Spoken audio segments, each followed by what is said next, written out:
दोस्तों नमस्कार। दिल्ली में हलचल हो रही है, ज़बरदस्त सियासी हलचल आप जल्द देखेंगे।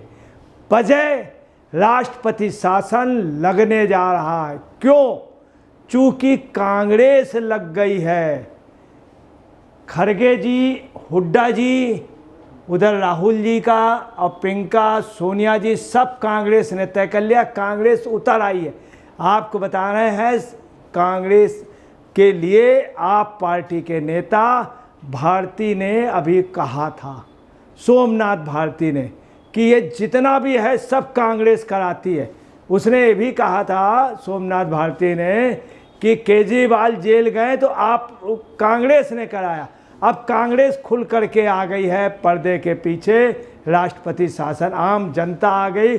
उधर बीजेपी भी, राज्यपाल एलजी भी लिख के दे रहे हैं, किसी भी वक्त सुन सकते हैं कि राष्ट्रपति शासन।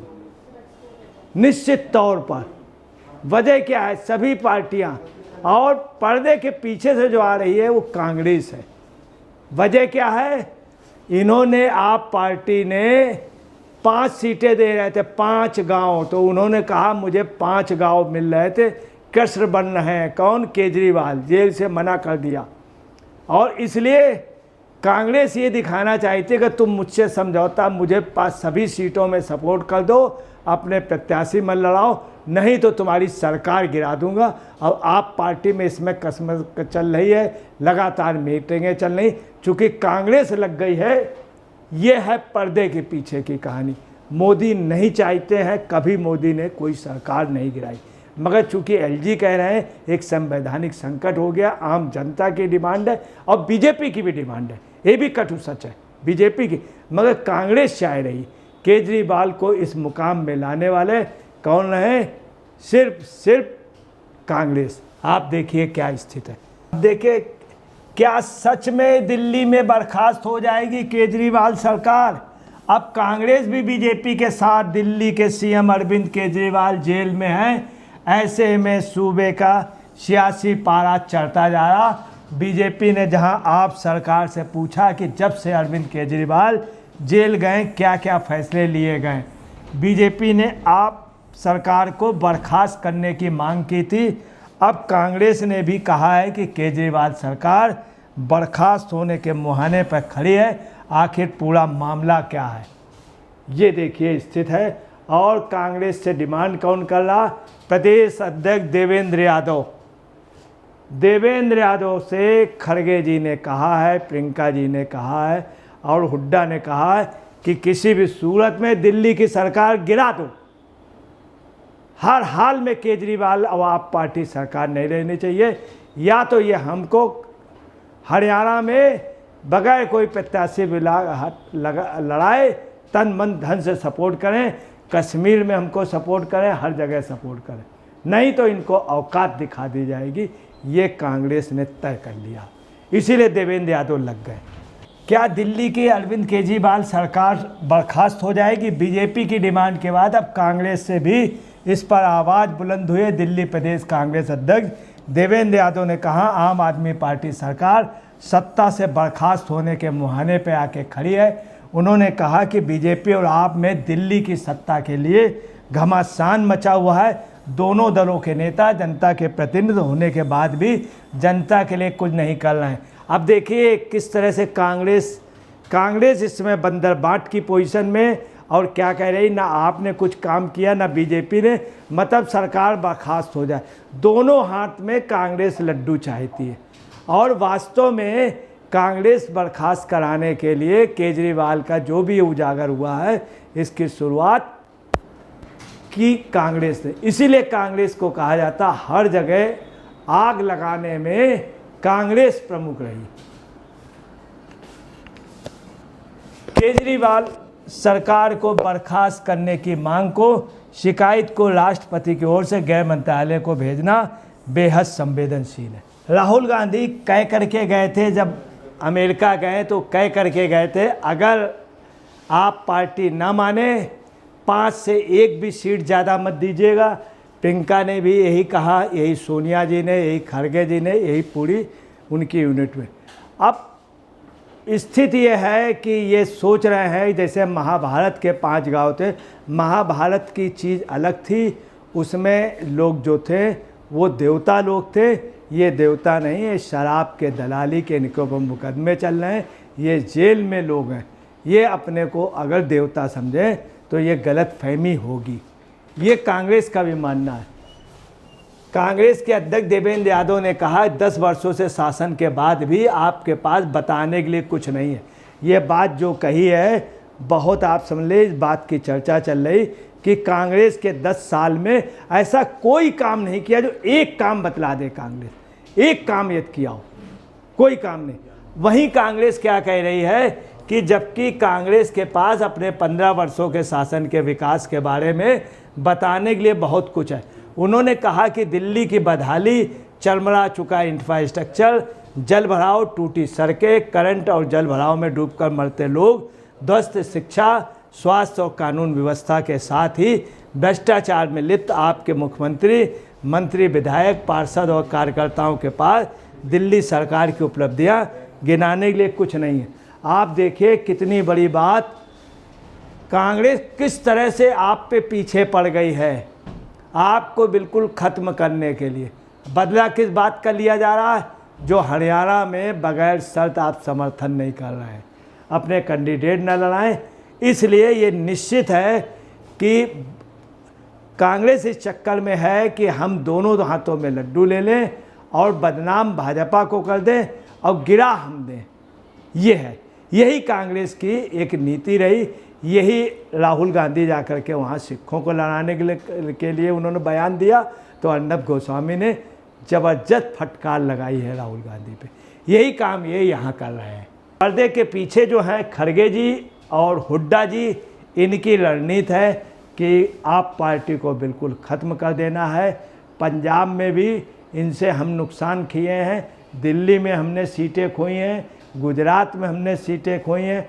आप पार्टी के ने जहां पर आपका कैंडिडेट नहीं था वहां पर कांग्रेस को वोट न देके बीजेपी को दिया है। ये भी कांग्रेस के नेताओं का कहना है। कांग्रेस के तमाम नेता, जिसमें उदित राज जी व अजय माकन जी, तमाम लोगों ने इस बात की पुष्टि की है कि आपने हमको साथ नहीं दिया था। देवेंद्र यादव ने कहा जल भराव के कारण मरने वालों की जिम्मेदारी की जांच अब एसीबी को करानी पड़ रही है, जो कि दिल्ली सरकार और एमसीडी की सबसे बड़ी नाकामयाबी है। इससे पहले बीजेपी ने भी दिल्ली की आप सरकार पर निशाना साधा था। विपक्ष के नेता विजेंद्र गुप्ता ने आपसे 10 सवाल पूछे और मांग की थी कि वह मुख्यमंत्री केजरीवाल की ओर से जेल में रहते हुए लिए गए फैसलों की सूची दिल्ली सरकार पेश करे। बीजेपी की इस डिमांड के बाद जिस तरह से कांग्रेस ने भी केजरीवाल सरकार के खिलाफ मोर्चा खोला, वह बेहद अहम माना जा रहा। ये साफ है कि केजरीवाल की सरकार को बिल्कुल कब्र खोदने में कांग्रेस लग गई है। ख़ास तौर से कांग्रेस की हिमाचल की गवर्नमेंट, कर्नाटक की गवर्नमेंट भी यहाँ लग गई है कि हमें हरियाणा में चुनाव किसी तरह से अच्छे ढंग से लड़ना है। उसके लिए आप पे दबाव चल रहा। ये सारी कहानी खड़गे जी नेतृत्व कर रहे हैं उसका, और हुड्डा जी कर रहे हैं।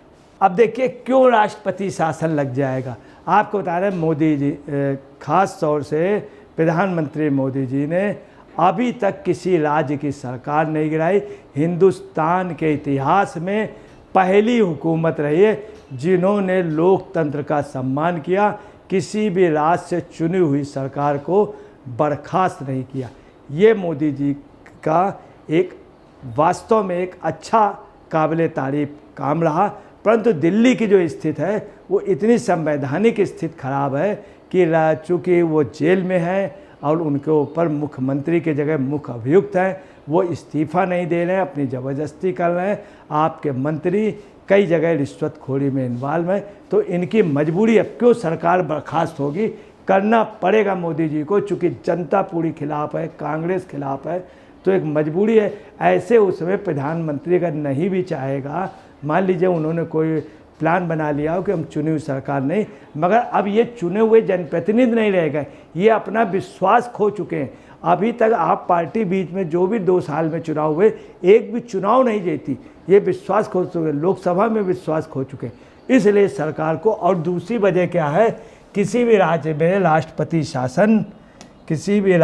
राष्ट्रपति शासन लगाए जाने के लिए संविधान के आर्टिकल 352 में जानकारी दी गई। 352 के तहत ये सरकार ऑटोमेटिकली बर्खास्त हो। दूसरा आर्टिकल 356 के तहत भी इस सरकार को अब अगर टोटल विपक्ष चाहेगा और पार्लियामेंट में चाहेगा, कोई मूव कर देगा, तो आप समझ लीजिए सरकार ये अपने आप चली जाएगी। इस संवैधानिक व्यवस्था के तहत अगर राष्ट्रपति इस बात से संतुष्ट है कि राज्य सरकार संविधान के मुताबिक काम नहीं कर रही, तो राष्ट्रपति को स्वीकृत से वहाँ राष्ट्रपति शासन लगाया जा सकता है। अगर एलजी या राज्यपाल लिख करके दे देगा, वहाँ का गृह मंत्रालय दे देगा, तो राष्ट्रपति उसको अनुमोदन कर देगा, तो केंद्र सरकार या प्रधानमंत्री गृह मंत्रालय को बर्खास्त करनी पड़ेगी। ऐसा भारत में हुआ है, मैं आपको बता दूं, कश्मीर में ऐसा हुआ है, नॉर्थ ईस्ट के कई राज्यों में हुआ कि देश के प्रधानमंत्री नहीं चाहते थे, परंतु राष्ट्रपति ने चूंकि किया तो उनको अनुमोदन करना पड़ा। राष्ट्रपति शासन लगाए जाने के 2 महीने में संसद के दोनों सदनों में इसका अप्रूवल भी ज़रूरी है। लगाए जाने के 2 महीने, अगर ये चीज़ पहले ला दी गई तो करना ही पड़ेगा। और लोकसभा या राज्यसभा में अगर हो गया तो आपको बताना है कि बहुत से लोग खिलाफ में मतदान देंगे मौजूदा सरकार का। इवन बंगाल के लिए भी आ जाए तो बहुत से विपक्षी जो हैं वो ममता बनर्जी के विरोध में देंगे। यही पोजीशन अब अरविंद केजरीवाल के खिलाफ कांग्रेस होगी। कांग्रेस पार्लियामेंट से बाइकॉट कर सकती है। हो सकता है आपको समर्थन न दे बीजेपी, बाइकॉट, अगर बाइकॉट कर जाएंगे तो अपने आप राष्ट्रपति शासन का अनुमोदन हो जाएगा पार्लियामेंट से, तो मानना पड़ेगा प्रधानमंत्री को। अगर किसी राज्य में राष्ट्रपति शासन लगता है तो राज्य सरकार का पूरा नियंत्रण मुख्यमंत्री से सीधे राष्ट्रपति के हाथों में चली जाती है। राज्य के मंत्री परिषद के भंग कर दिया जाता है। संसद में राष्ट्रपति शासन को मुहर लगने के बाद उस राज्य में 3 साल तक 6 महीने की अवधि में बढ़ाया जा सकता। अब आपको मुख्य बात बता दें कि ये एलजी, चूँकि एलजी को पावर ज़्यादा होती, मुख्यमंत्री को जो ऐसे राज्य होते हैं उसमें पावर कम होती है। और राष्ट्रपति जो भी एलजी लिख कर के, सुप्रीम कोर्ट ने भी कहा था ये काम जो है एलजी का है, राज्यपाल का। अगर राज्यपाल चूँकि लिख के दे चुका है, विपक्ष लिख कर के दे चुका है, तो वहाँ पे राष्ट्रपति शासन की अनुमोदन हो जाना चाहिए। अब दुखद बात यह है कि अगर मुख्यमंत्री या कोई पद पे बैठा हुआ व्यक्ति जिसके ऊपर भ्रष्टाचार का आरोप, तो ये नैतिकता ये होती है, अभी तक का इतिहास रहा, प्रधानमंत्री लेके तमाम मुख्यमंत्री ने तड़ातड़ इस्तीफा दिए, तुरंत इस्तीफे दिए, परंतु इन्होंने नहीं दिया। तो आपको बता रहे इन्होंने दिया, इनको इस्तीफा देना होगा, और अगर नहीं नैतिकता तो ये बर्खास्त होंगे। आप जल्द ही चुनेंगे तो देखेंगे, सुनेंगे कि दिल्ली की सरकार या तो इस्तीफा होगा या बर्खास्त होगा, या आपके विधायक ही मिल करके कुछ ना कुछ करेंगे, कुछ परिवर्तन हो के रहेगा। दोस्तों नमस्कार, मैं अजय पत्रकार।